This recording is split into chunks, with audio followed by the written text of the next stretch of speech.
রাজধানীর মালিবাগে বেসরকারি একটি হাসপাতালের পার্কিংয়ে রাখা প্রাইভেট কার থেকে দুই ব্যক্তির মরদেহ উদ্ধার করেছে পুলিশ। সোমবার দুপুরে doctor Sirajul Islam medical college and হাসপাতালের প্রধান নিরাপত্তা কর্মকর্তা গাড়িটি দেখতে পেয়ে পুলিশকে খবর দেন। নিহতদের পরিচয় জাকির ও মিজান বলে জানিয়েছে আইনশৃঙ্খলা বাহিনী।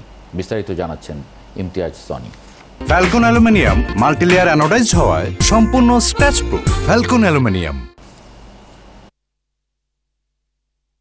রবিবার ভোর ৫টা ৪৫ হাসপাতালের সিসিটিভি ফুটেজে দেখা যায় ঢাকা মেট্রো গ ৩৬৩৭৪৫ নম্বরের সাদা রঙের টয়োটা ফিল্ডার গাড়িটি হাসপাতালের বেজমেন্টে প্রবেশ করছে। প্রায় ৩১ ঘন্টা পর সোমবার সকালবেলা ১১টা ৪৫ বেজমেন্ট পরিদর্শনে গিয়ে গাড়িটি চোখে পড়ে হাসপাতালের প্রধান নিরাপত্তা কর্মকর্তা মিজানুর রহমানের।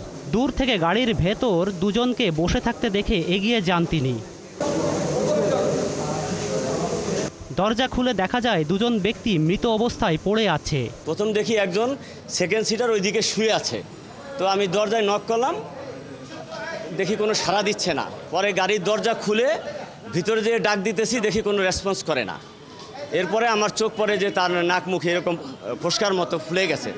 তখন আমি আমার কর্তৃপক্ষকে বলি যে স্যার এইরকম একটু নিচে আসেন। খবর পেয়ে ঘটনাস্থলে আসে রমনা থানা পুলিশ, র্যাব ও সিআইডি। রহস্যজনক মৃত্যুর কারণ উদ্ঘাটনে আলামত সংগ্রহ করে সিআইডির ক্রাইম সিন ইউনিট। গাড়ির রেজিস্ট্রেশন যাচাই করে মালিকের সঙ্গে যোগাযোগ করে মরদেহ দুটির নাম পরিচয় জানতে পারে পুলিশ। যে প্রাইভেট কারটা যেটা ছিল এইটার সূত্র ধরে আমরা প্রথমে আগাই এবং এইটার যে ঠিকানাটা পাই এখানকার মালিককে আমরা শনাক্ত করতে পারি। মালিকের নাম হচ্ছে সৌরভ, তার বাড়ি হচ্ছে নোয়াখালীর চাটখিলে। তো সৌরভের সাথে কথা বলে এই যে দুইজন হচ্ছে আমরা অজ্ঞাতনামা লাশ আমরা পাইলাম, তাদের ব্যাপারে আমরা তাদের ছবি টবি দেখাই এবং তাদের ব্যাপারে বলে এই দুইটার আমরা শনাক্ত করতে পেরেছি। এই দুইজনের মধ্যে একজন হচ্ছে এই প্রাইভেট কারের ড্রাইভার, নাম হচ্ছে জাকির, তার বাড়িও ওই নোয়াখালীর চাটখিলে। আর সাথে যেটা ছিল সেটাও জাকিরের মানে চাচাতো ভাই বা কাছের কেউ একই প্রতিবেশী হবে, তার নাম হচ্ছে মিজান। পুলিশ জানায় গাড়িটি গতকাল উত্তরা থেকে রোগী নিতে হাসপাতালে আসে। তবে যার জন্য গাড়ি এসেছিল তার অভিভাবকের দাবি নিহতরা পরিচিত হলেও হাসপাতালে এসে কোনো যোগাযোগ করেনি। জাকিরের বাড়িও চাটকিলে পড়ছে, তবে হের বাড়ি ছিল লটপড়িয়া। আমি কি করতাম রে ভাই, আমি কি বলবো?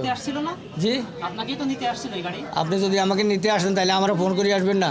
গাড়ি বেজমেন্টে রেখে এত সময় অবস্থান করলেও কেন রোগীকে অবহিত করা হয়নি, এই প্রশ্নের উত্তর খুঁজছে পুলিশ। ইমতিয়াজ সনি, ৭১, ঢাকা।